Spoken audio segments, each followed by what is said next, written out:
Hey guys, welcome back to the channel. Just filmed this and deleted it. I'm an idiot. I can say it's been a couple years since I've done that one, but we're gonna do this again, jumping right into this one. 5 pieces of backpacking gear that you should be using. Let me get my prop on here. These things are all going to be like things that I pretty much take on every trip or that have significantly helped me enjoy my time out in the backcountry, just game changers. So number 1 on the list are shoulder strap pockets. So these ones are actually sewn to the backpack, but I have several styles of these that are removable that I throw on other backpacks. I usually use at least like 1 shoulder strap. You can see I have a camera clip on this side. But shoulder strap pockets are just my favorite. I didn't use them for many years. I always just stuck with the hip belt pockets. Your elbows kind of always hit those. I still use them, and there's a lot more capacity in the hip belts. Can't see. Then I can fit in a lot of these pockets. But if you have a bare shoulder strap with nothing hanging off of it or anything, it's just prime real estate to keep your phone or candy bars or anything like that. Ever since I've got shoulder strap pockets, I've just always enjoyed them. I pretty much, I use my phone goes in mine a lot, but I pretty much just fill it up with trail snacks. It's not in the way at all of my arms or anything. That's what makes it like my favorite pocket. I have other backpacks that I run 2 shoulder strap pockets on, but just very usable. It's wasted space if you're not utilizing this area of your backpack. The hip belt pockets are a little bit in the way. If you're on the fanny pack craze, it kind of bounces around in front. I can't speak from experience, but yeah, it's a win-win. Highly recommend it. So number 2 on the list is a full-size axe. No, totally kidding, but wood processing is definitely something to consider. So if you're someone that is out there for the camping experience, or even if you just like to have a good campfire, bringing a small saw like this one is just a game changer. Ever since I started carrying a little tiny saw, it pretty much comes with me on every trip. I have several styles of these. This is actually a Silky F180. This weighs like 6 ounces. Like, it's so valuable for what it actually weighs. Like, if you're trying to have a good fire at a camp, you're running around getting little sticks and twigs and stuff, like that works. But it's actually more work than if you were just go like find one like really big down branch or a tree that's already fallen. That's why you carry a saw. Ultralight ain't shit.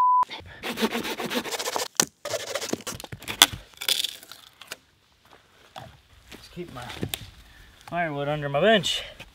That's actually a good idea. There's been times when I've like taken one tree that I found laying on the ground, and it has provided me with all the kindling and all the big logs I needed throughout the night. A lot of people aren't into carrying saws and backpacking. It definitely doesn't constitute as ultralight, but if you're someone like me that likes a good campfire, you cannot go wrong with something like this. So number 3 on the list is a pour over coffee system. So real coffee on the trail. I think everybody I've ever backpacked with, pretty sure everybody drinks instant coffee, and that stuff tastes like shit.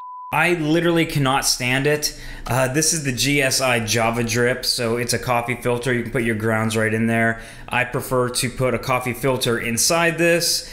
So I think it like filters slower, so you get a better coffee taste. Also, you can pull the filter out with the grounds in it, throw it in your trash bag. The cleanup and preparation on this is a little bit, or it's a lot of it more than just doing instant coffee, heating up water and pour it in.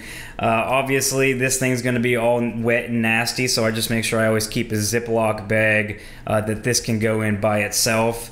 It takes a little bit of time, a little bit more work. It is so worth it to have real coffee on the trail. I honestly haven't had many instant coffees, but from my experience, they all suck. So real coffee for the win. So number 4 on the list is a GPS watch. So I've been using GPS watches for years, tracking my hikes. This is just something I never go on the trail without, and I'm actually like running 6 days a week using this. So I use this more in day-to-day life than I even do for backpacking. So for somebody that's active like me, just a super good investment.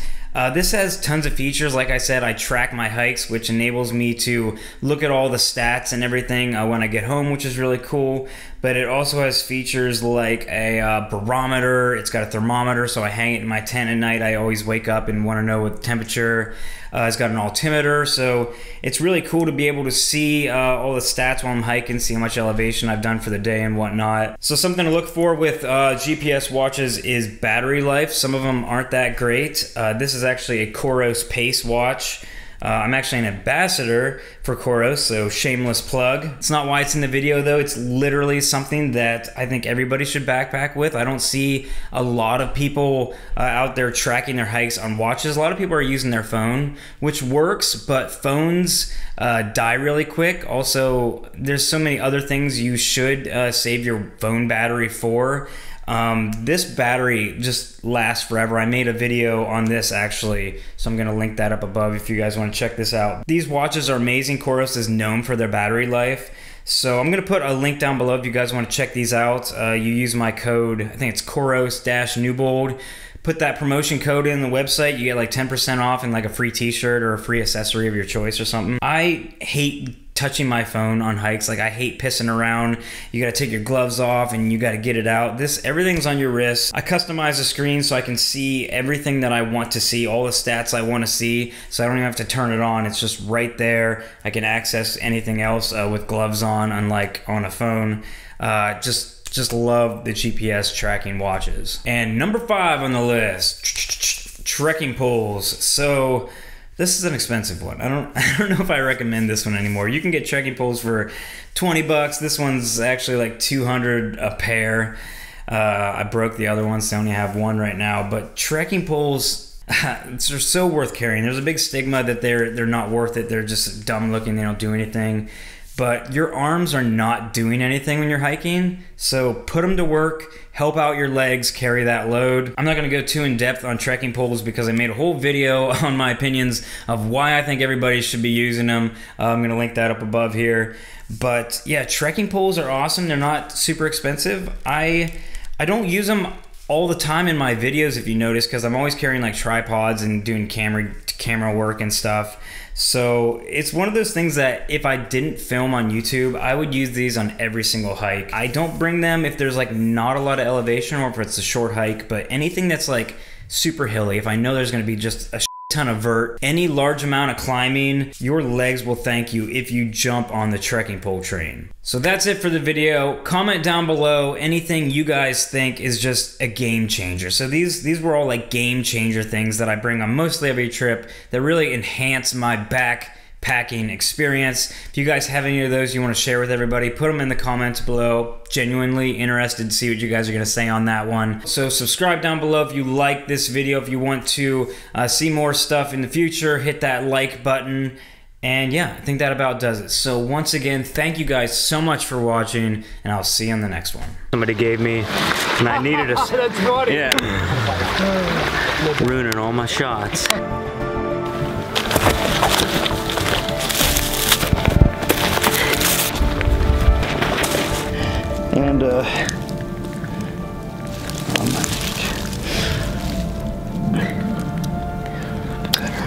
And maybe I might just trips that are just kind of like this, where there's in trips like this that in trips like this where the water is like super plentiful, like I don't need 2 liters of capacity.